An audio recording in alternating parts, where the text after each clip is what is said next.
How do you keep your jigsaw blade from blowing out the surface of your plywoods and laminates? This is a very common phenomenon. The action of your jigsaw blade moving upwards can tear out the sensitive top veneers, turning your material into a splintery mess. And this will seriously ruin your project appearance. There are several ways to combat this, but for me, one method is drastically easier than the others. So that's what I'm talking about today on The Honest Carpenter Show. By the way, be sure to check out my new free guide to the 10 worst power tool mistakes. These are the safety issues that I think everyone should avoid every time they use power tools. And the guide is available right now for free at thehonestcarpenter.com. So give it a look. Okay, so jigsaws use a reciprocating motion to cut wood, with the blade plunging in and out. And overall, this motion is pretty stable and safe. But the problem is that most jigsaw blades have upward pointing teeth, as in the teeth are angled or raked to point up towards the operator when the blade is installed. So as the blade draws on the upstroke, the teeth tend to rip more aggressively through the material in this direction. This is a problem because jigsaws also tend to have a pretty wide clearing around the blade. And this upward ripping force can easily rupture delicate top layers of material as the blade pulls through this clearing. It's total blowout sometimes, and it only gets worse if you cut faster. You can't have your projects looking like this, so you need something to mitigate this tear out. And the easiest solution I've found by far are these little guys. Reverse cut blades, also known as downcut blades. Unlike the normal jigsaw orientation, teeth on reverse cut blades point downwards, so the blade actually severs stock as it pushes on the downstroke. Then, the blade is much more delicate and passive on the upstroke. This means that your top material isn't nearly as prone to shredding, which helps to keep your plywood surfaces very clean. Just look at these test cuts. You get nearly a razor's edge with this blade. It's so sharp and accurate. Part of the key to achieving a cut like this is also learning to just cut a bit more slowly. Don't drive the saw forward. Just let it work its way through the board. If you have a variable speed trigger, find a speed that works well for this material, and test your method on a scrap piece first. Also, be sure that you don't have your elliptical blade orbit turned on. That stroke pattern is just too aggressive. I talked about this extensively in my online course, Power Tools Explained. You always want to go with a gentler, non-orbital mode for finer work.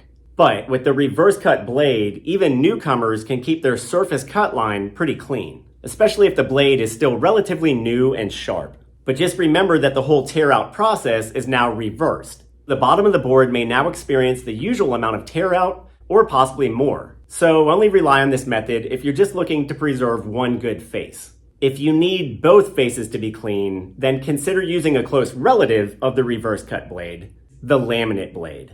These specialty blades actually have downward pointing teeth at the high end of the blade and upward pointing teeth at the low end of the blade. The idea here is that the blade hits both faces with a tooth rake that preserves that part of the board best. This is perfect for laminates like melamine because they'll often have two finished faces, which may both be visible once installed.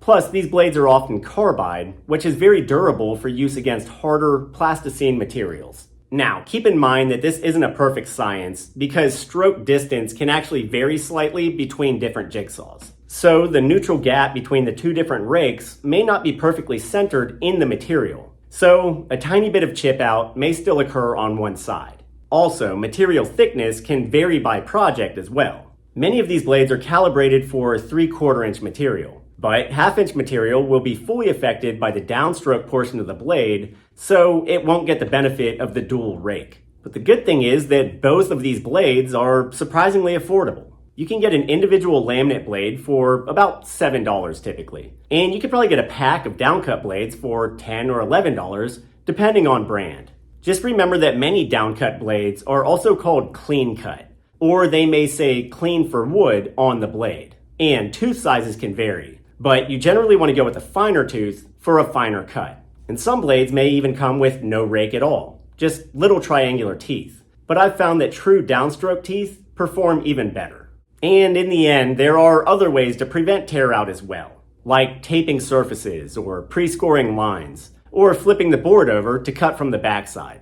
You can even make a zero clearance plate cover for your jigsaw. I'll do videos on those methods down the line.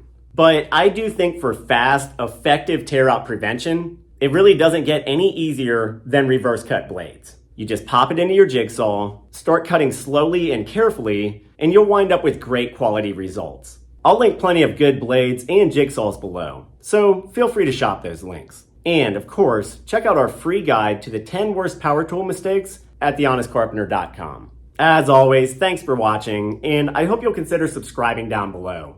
I'm Ethan James with thehonestcarpenter.com. I'll see you next time.